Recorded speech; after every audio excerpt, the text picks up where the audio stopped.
New World Order. The New World Order is a term used to describe the establishment of secular rule on a global scale. The process of establishing global secular rule is also referred to as globalization. Secular rule, also referred to as secularism, is the establishment of human governance free from the laws of Scripture, or Sharia.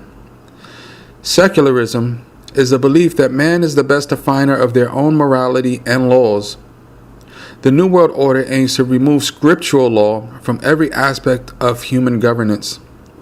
Democracy is currently the forerunner of secular governments and prides itself on the separation of church and state. Many conscious observers observe an apparent conflict on the part of the United States in their use of the term "In God We Trust," printed on their currency. Upon closer observation of the terms, the reality of its meaning becomes clear. Many understand the separation of church and state to mean the separation of God from state. This is a common misunderstanding. In reality, the separation of church and state means the separation from the laws of Abraham and his descendant messengers and state.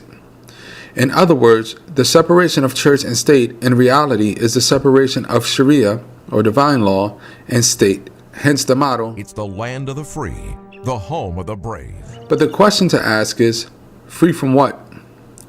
Free from the restrictions of divine law. Proof that separation of church and state is not referring to the separation of God and state can be found in everything from currency to the nation's capital. Many government seals, monuments, and structures bear symbols associated with pagan gods.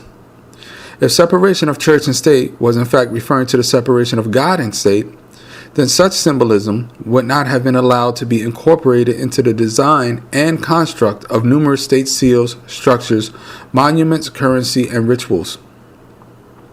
It is overwhelmingly apparent to the conscious observer that the God referred to in the phrase "In God We Trust" is not referring to the God of Abraham and his descendants.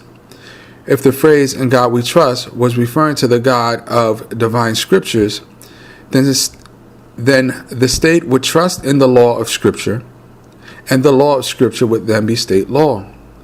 But it's not. In reality, many other practices and habits that were viewed as taboo or sinful under divine laws, Sharia, are openly accepted and promoted under secular law. In fact, the law of Scripture frowns upon certain acts while secular law protects and promotes these acts. The act of going against or being in opposition to is referred to as anti. In reality, many of the laws of the New World Order are in opposition to what the messengers came with. Messengers are referred to as Christos, or Christ for short. This is where the term Antichrist comes from. Anything that is in opposition to the teachings of the Messiahs or the anointed ones known as Christ. However, the irony here is that many supporters of the scriptures who oppose the Antichrist system unfortunately react in opposition to the scriptures themselves. So as not to be in opposition to scripture or Sharia, one must act in accordance to it even with regard to those who oppose it, as they too have rights.